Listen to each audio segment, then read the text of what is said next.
అజ్ఞానతిమిరాంధస్య జ్ఞానాంజనశలాకయా చక్షురున్మీలితం ఏన తస్మై శ్రీగురవే నమః.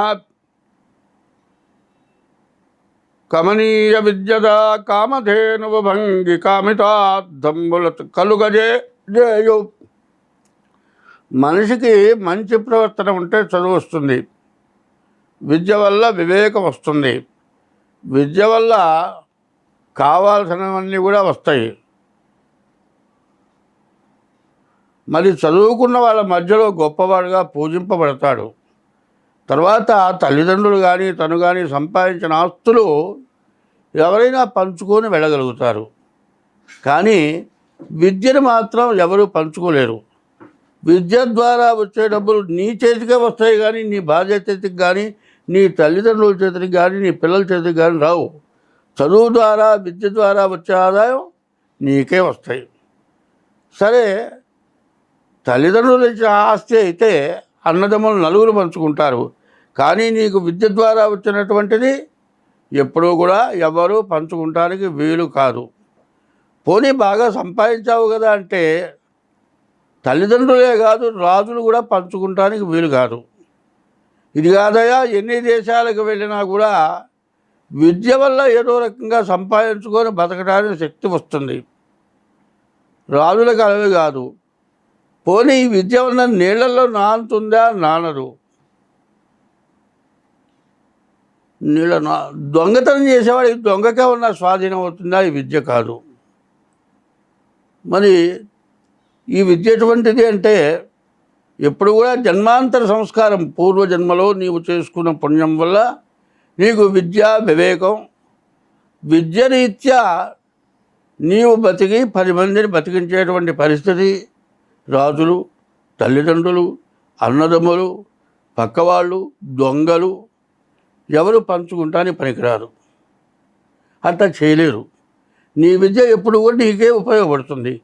నీ విద్య ద్వారా వచ్చింది నీవు సద్వినియోగం మంచిదానికి ఉపయోగిస్తే మళ్ళీ వచ్చే జన్మ మంచి ఉత్తమమైన జన్మ వస్తుంది.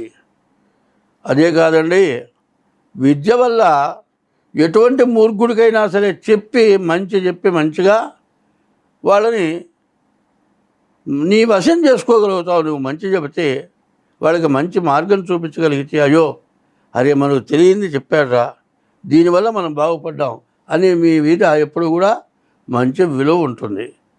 ఎన్ని దేశాలకు వెళ్ళినా ఈ విద్య వల్ల సహాయమై తల్లిదండ్రులు ఇంటికి వెళ్తే తల్లి ఎట్లా అన్నం పెడుతుందో ఆ విధంగా విద్య అన్నం పెడుతుంది.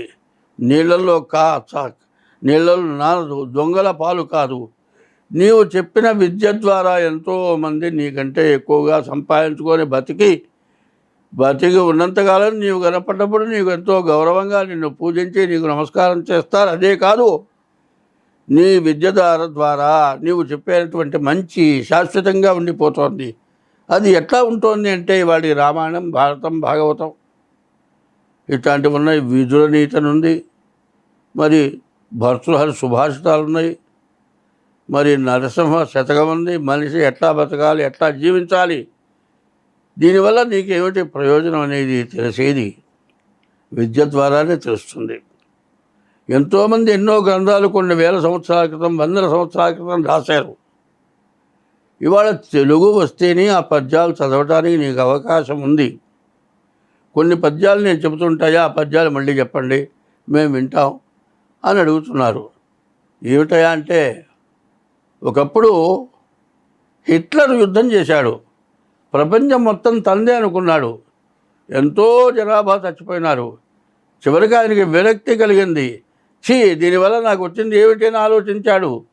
చివరికి దీనివల్ల వచ్చింది ఏమీ లేదు, కొన్ని లక్షల జనాలని చంపాను, మహాపాపం చేశాను అనేటువంటి ఉద్దేశం హిట్లర్కి కలిగింది. వెళ్ళేటప్పుడు ఆ శవాన్ని తీసుకుని వెళ్తుంటే 2 చేతులు కూడా బయట పెట్టాడు. ఏమిటో అట్లా 2 చేతులు బయట పెట్టారు అంటే, ఇంత చేశాను, నేనేం తీసుకెళ్తాను ఏమీ లేదు, ఒట్టి చేతులతో వెళ్తున్నాను అని చెప్పాడు. దానికోసం హిట్లర్ ఆ విధంగా బయట చేతులు పెట్టాడు. ఎందుకంటే ఎంతోమంది స్వార్థంతో, అమాయకంతో దేశం మొత్తం నాదే, ప్రపంచం మొత్తం నాదే, ఇక నన్ను మించిన వాడు లేడు, ఇదంతా నేను నా పిల్లలు నా కుటుంబం తినాలి అనుకొని యుద్ధంలో తన భార్య, తన పిల్లలు, తన రాజ్యం, తన ఐశ్వర్యం సర్వస్వం కోల్పోయి తన భార్యని శత్రురాజులకి ఒప్పచెప్పి వాళ్ళ చేత చంపబడి నరకం అనుభవించారు. అది విద్య కలిగినటువంటి వాళ్ళు అట్లాంటి పనులు చేయరు కదా. ఈ విద్య మీకు ఎంతో ఉపయోగపడుతుంది కదా. ఈ విద్య కనుకుంటే నీకు ఏ గ్రహాలు నిన్ను బాధించవు, ఏ గ్రహాల వల్ల సమస్య రాదు. ఎవడైనా దుర్మార్గుడికైనా మంచిగా చెప్పి వాళ్ళని మార్చగలిగిన శక్తి సామర్థ్యాలు నీకు వస్తాయి. స్వస్తి. 2025 సంవత్సరం 3వ రాశి మిథున రాశి ఫలితాలు చెప్పుకుందాం. ఈ మిథున రాశికి శుక్రుడు, బుధుడు, రవి, కుజుడు ఈ గ్రహాలు మాత్రం బాగున్నాయి. అంటే 3, 4 గ్రహాలు బాగున్నాయి, 4 గ్రహాలు బాగాలేవు. అయితే ఈ రాశి వారికి వ్యాపారం బాగా సాగుతుంది, వ్యాపారంలో మంచి లాభాలు ఉంటాయి. మోటార్ ఫీల్డ్ వాళ్ళకు కూడా చాలా బాగుంటుంది. తర్వాత శుక్రుడు బాగున్నాడు, ఇల్లు కట్టుకునేవాళ్ళు, ఇల్లు అమ్ముకునేవాళ్ళు, ఇళ్ళ బ్రోకర్ చేసేవాళ్ళు, ఇంటికి సంబంధించిన సామాగ్రి ఇటుక, సిమెంటు, మరి శానిటరీ, కలప, ఇటువంటి వస్తువులన్నీ అమ్మేవాళ్ళకి చాలా బాగా ఉంది. వివాహం చేసుకునే వాళ్ళకి అంతకంటే బాగుంది. కేతు ఇంకా బాగున్నాడు. కేతు బాగుండటం వల్ల ఏమవుతుందంటే వాళ్ళు చేసేటువంటి వృత్తిలో మంచి జ్ఞానం కలిగి వాళ్ళకి నష్టం రాకుండా, కొనేవాళ్ళకి నష్టం రాకుండా, అందరూ బాగుండేట్లుగా, అందరూ బతికేటట్లుగా జ్ఞానం కలిగి ప్రవర్తిస్తారు. అవతల వాళ్ళకి ఇబ్బంది కలగకుండా వాళ్ళకి సరసమైన ధరలో వస్తువుపజవుతారు.